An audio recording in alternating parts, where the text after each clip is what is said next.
Thank you for staying with us. The show is Weekend Deal, Africa's biggest deal. Now, just a quick reminder, we know today is World Toilet Day, a day to think and take action. And if there's anything that unites humanity, is the call of nature. Now, reports have it that globally about 4.5 billion people live without household toilets that safely disposes of their waste. And if we must reach SDG Goal 6, you know, where everyone must be reached in terms of sanitation, all hands must be on deck. We have the organizers of World Toilets Day joined us in the studio. Save the Consumers Initiative, the executive director already seated, Mr. Aliyu Ilias. Thank you so much for joining us. Thank you for having me here, and happy World Toilet Day. Happy World Toilet Day to you too. Or happy Call of Nature Day. Yes, indeed. I particularly like that part because it doesn't matter your position. We're certainly united, you know, when it comes to Call of Nature. Exactly. The objective of World Toilet Day is to raise awareness for safe and clean environments. Yeah, talking about the significance of this day now. Yes. Okay. Safe and clean toilets. Like we rightly know, about 50 million Nigerians do not have toilets.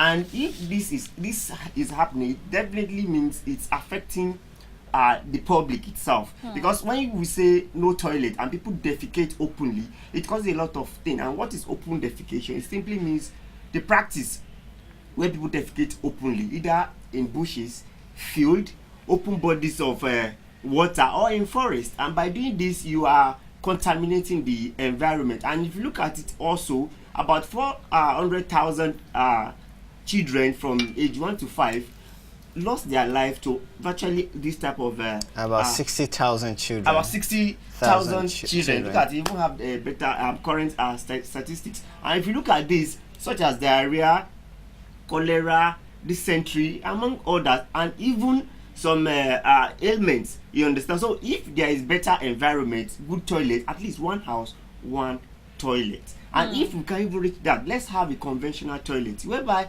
3-4 houses we managing one toilet. But is that even possible? 3-4 houses managing one toilet? It's happening in different areas. In fact, our research recently, because of this program we want to do, we discovered that many households, and that's why we are working on providing toilet for all these environments. And looking at this year theme, which is wastewater management, the first question is, where does our pool go? Yes. Okay. What is the process? The first thing is containment. After this containment, there should be a transportation of this pool.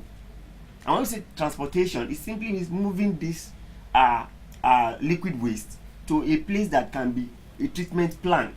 You understand? That's the third stage. And reuse follows it, and that's why that's where the economic which is the treatment stage. So from the containment, transportation, treatment plan to reuse. And in doing this transportation, we know we have different toilets too. We have a pit latrine, we have water closet, we have chemical closet, we have sewage system. A lot of systems are there, but the fact remains that if at all is latrine, it can be also transported to a treatment plant. Now, it is said that 67% of Nigerians don't have decent toilets. In fact, 26% practice open defecation. Of course, this has, environmental consequences, like you rightly say. But United Nations Sustainable Development Goals, Goal 6 to be specific, aims to ensure that this is made available by 2030. Is that too ambitious? Wow, if you ask me, for Nigeria, as it is, I think it's too ambitious, because the preparation itself is not there, the provision is not there, and perhaps we have some culture that we need to also work on. We need to renegotiate and redirect people also. So looking at it from people's perspective, there's some culture that people just want to go out. If at all the toilet is there, they want to go and poo in open bodies and water, that they want to enjoy the fresh air. So I think that's another thing to just deal imagine with. But provision from government, there should be political will. Because the last statistics shows that Ekiti State has the highest open defecation. You wonder, with the education and what have you, they still suffer this. So that means their education needs to go further, and every government at every tiers of government need to take responsibility and do that. You know what? In Nigeria here, the challenge is this: we do more of curative than preventive measure. And when you want to look into such challenges, you need to do more Yes, on and prevention. part of these challenges is also poor water and sanitation that cost developing countries about $260 billion annually.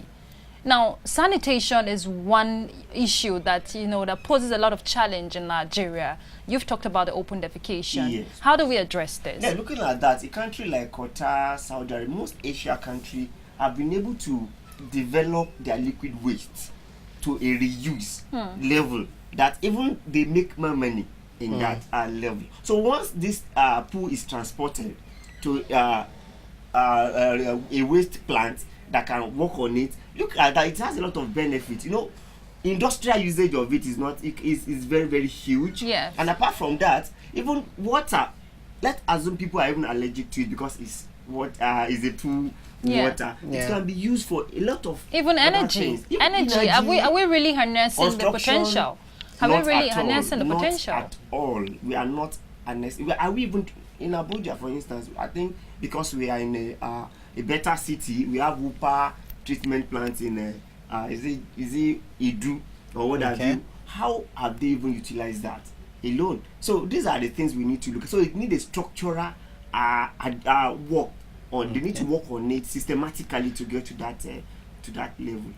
Okay. But before we, of course, it's good to look at the economic value of, all of this. But the basic thing is ensuring that the toilets are made available, because I know in some areas, or rather states, girl child education is suffering because sometimes they don't want to go to school because they don't have a place to defecate.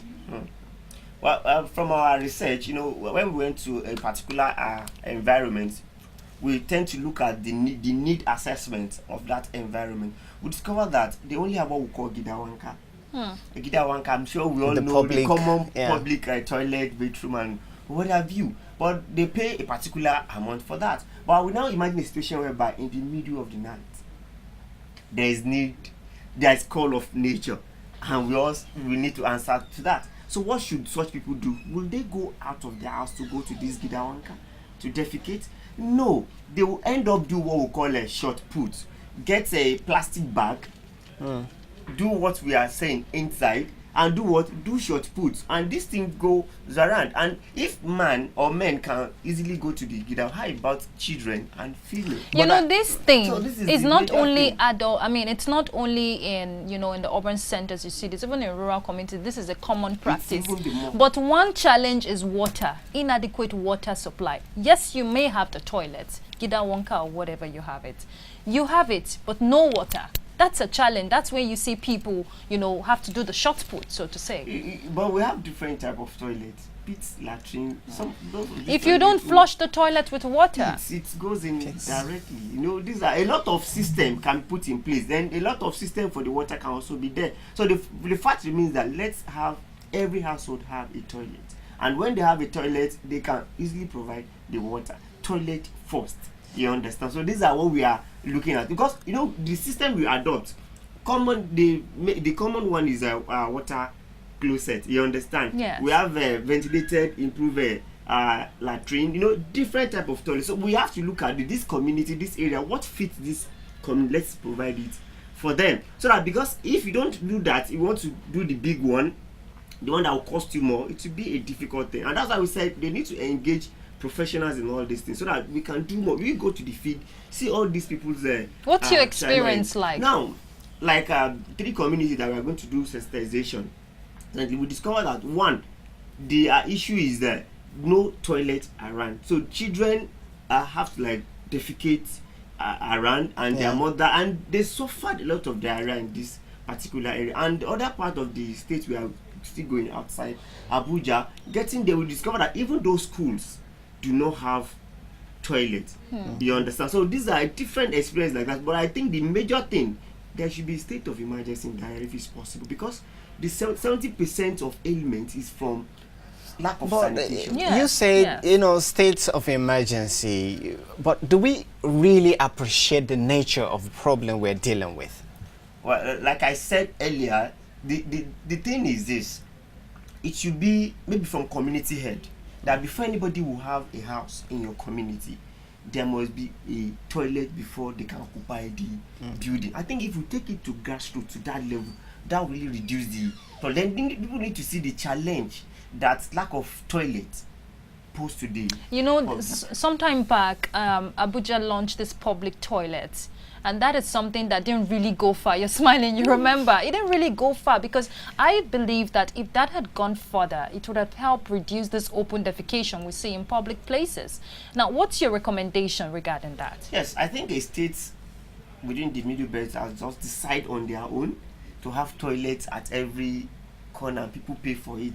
Look at that commercial part of it. I think Abuja needs to do more. Any public event, there should be a mobile toilet. Yes. And then a place like, I would like to mention, if you go to most area in Abuja, you discover that by the wall or the fence, you discover that it's smelling and a lot of... It's not just in Abuja. You understand? No, let's even look at a big city. You know, the Federal Capital Territory. Compared to other places. So there should be a quick measure to that. And people want to pay, I must tell you, but the availability is another thing. So there should be a policy that will encourage that public mobile toilet. So what's your advice to people as regard personal hygiene? Because diarrhea, like you said, it's one ailment that is common. Like I said earlier, if you look at the challenge of cholera, diarrhea, it's very, very enormous. And you know, we pay more for it. So it is responsibility of every individual to make sure his or her environment is what?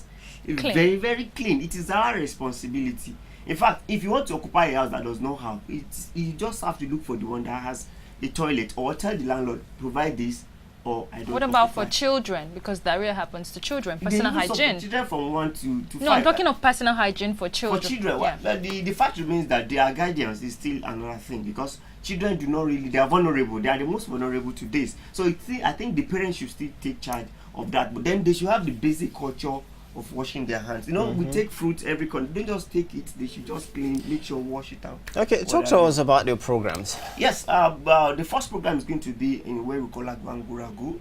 Wanguragu is in Karamajiji along Airport Road, where we have people living with disability. We discover that they have challenge in terms of sanitation. So we want to help to sensitize them about the importance of sanitation and provide some amenities that will help them to do that. And also we have DICO, we have Arabic Girls School. We discover that these children, especially the female, they know more about the sanitation and what have you, and toilet hygiene. It will help a lot. So we'll be there on Monday. They will also have a market called Maje Market.